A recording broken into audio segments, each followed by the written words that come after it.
बात बंद करो, कोई हल्ला नहीं करेगा, रिकॉर्ड हो रहा है।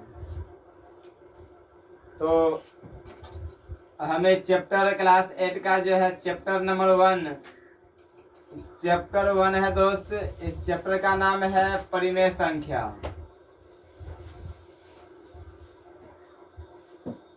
परिमेय संख्या, हम परिमेय संख्या के बारे में आज हम पढ़ेंगे। आज मैं क्लास 8 का प्रथम चैप्टर स्टार्ट किया जो मैथ का है, परिमेय संख्या। वो चैप्टर मैंने स्टार्ट किया।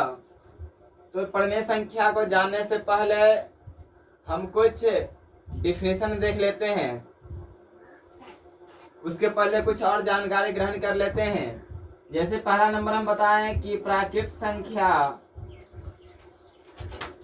प्राकृत संख्या,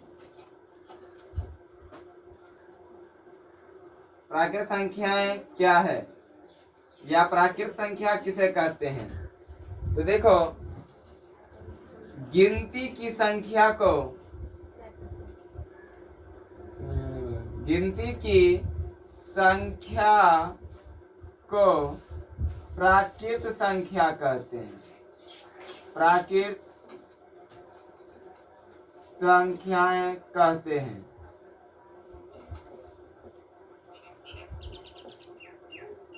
गिनती की संख्या को प्राकृत संख्या कहते हैं। तो दोस्त, हम लोग गिनना शुरू करते हैं। कहाँ से गिनना शुरू करते हैं? 1 से। हम लोग काउंटिंग जब शुरू करते हैं तो काउंटिंग, हम बच्चे में काउंटिंग सीखते हैं। तो हम काउंटिंग कहाँ से करना सीखते हैं? कहाँ से सीखते हैं? 1 2 3 4 5 बोलते हैं। तो हम 1 2 3 4 5 4 5 6 7 8 9 dot dot dot dot dot इत्यादि कह सकते हैं। अब देखिए, यह डॉट डॉट का मतलब है कि और भी संख्या क्या हो सकता है। तो मैंने बताया परिमेय संख्या वैसी संख्या या गिनती की संख्या को हम लोग क्या कहते हैं? प्राकृत संख्या कहते हैं। गिनती की संख्या को हम लोग क्या कहते हैं? प्राकृत संख्या। यहाँ दोस्त क्वेश्चन आता है कि सबसे छोटी प्राकृत संख्या कितनी है। तो मेरा सबसे छोटी प्राकृत संख्या कितना है? 1 है।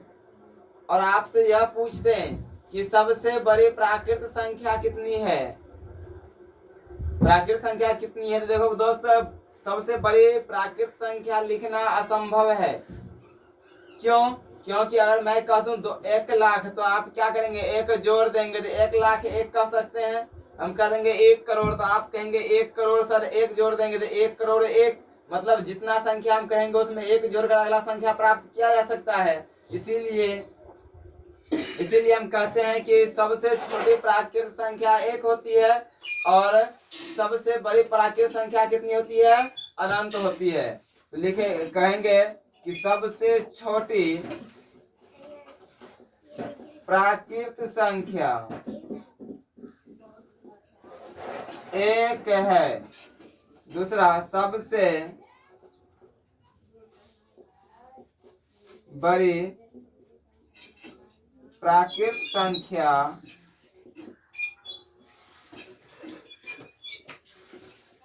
अनंत है। अगला हम चले दोस्त कि पूर्ण संख्या किसे कहते हैं? पूर्ण संख्याएं किसे कहते हैं?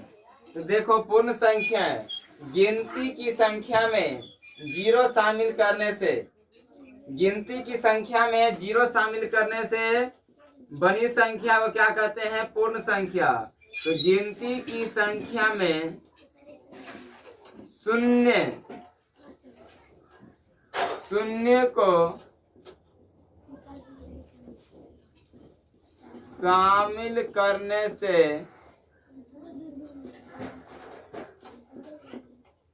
बनी संख्याएं को पूर्ण संख्या कहते हैं। पूर्ण संख्या कहते हैं। तो गिनती की संख्या में शून्य शामिल करने से जो संख्या गिनती की संख्या में शून्य शामिल करने से बनी संख्या को पूर्ण संख्या कहते हैं दोस्त। तो आप गिनती की संख्या में क्या देखे, 1 देखे, 2 देखे, 3 देखे, 4 देखे, 5 देखे, 6 देखे, 7 देखे, सो ऑन। इसमें क्या शामिल कर देना है, 0 शामिल कर देना है, तो वह क्या हो जाएगा, पूर्ण संख्या हो जाएगा। क्या हो जाएगा, पूर्ण संख्या। तो आपने क्या देखा कि गिनती की संख्या में 0 शामिल करने से बनी संख्या क्या कहलाता है, पूर्ण संख्या कहलाता है।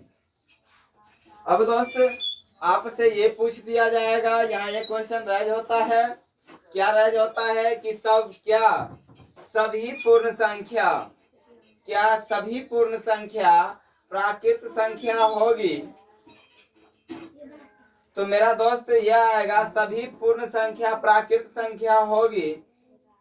तो इसके लिए आप देखिए, सभी पूर्ण संख्या प्राकृत संख्या, तो पूर्ण संख्या में 1 2 3 4 5 6 7 8 है, आगे 100 और गिनती संख्या है, तो 1 2 3 4 5 6 7 8 सब मिल जाता है। लेकिन दोस्त यहाँ देखिए एक 0 है, यह 0 क्या इस प्राकृत संख्या में है, प्राकृत संख्या 0 में, पूर्ण संख्या का 0 है और प्राकृत संख्या में है, नहीं है। तो यहाँ से हम कह सकते हैं कि सभी पूर्ण संख्याएं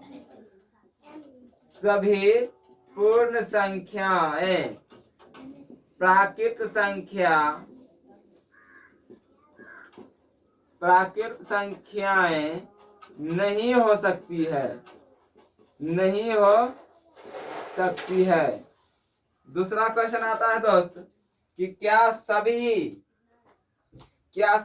प्राकृत संख्या पूर्ण संख्या होगी, क्या सभी प्राकृत संख्या पूर्ण संख्या होगी। तो दोस्त आप देखिए, जितना भी प्राकृत संख्या है क्या पूर्ण संख्या में है या नहीं है, यह पूर्ण संख्या में है। 1 2 3 4 5 6 7 8 9 10, इसमें भी 1 2 3 4 5 6 7 8 9 10, आगे जितना भी है उसमें भी आगे इतना भी इसमें भी होगा। तो सभी प्राकृत संख्या में जितना संख्या है वह सही पूर्ण संख्या में है या नहीं है। तो आप यहाँ से क्या कहेंगे, सभी प्राकृत संख्याएं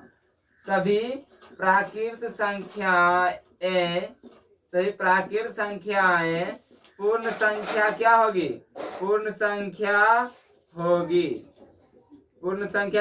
क्या होगी। तो आप सभी प्राकृत संख्या पूर्ण संख्या होगी, लेकिन सभी पूर्ण संख्या प्राकृत संख्या नहीं होगी।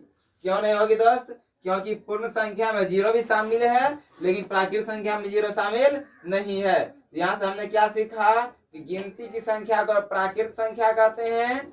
दूसरा सीखा कि सबसे छोटी प्राकृत संख्या 1 और सबसे बड़ी प्राकृत संख्या अनंत। उसके बाद दोस्त हमने सीखा कि गिनती की संख्या में 0 शामिल कर देने से क्या बनता है, पूर्ण संख्या बनता है। और मैंने देखा कि गिनती की संख्या में 0 शामिल कर देने से पूर्ण संख्या बनता है। फिर मैंने देखा कि सभी पूर्ण संख्या प्राकृत संख्या नहीं हो सकती है, लेकिन सही प्राकृत संख्या पूर्ण संख्या होगी। ठीक है।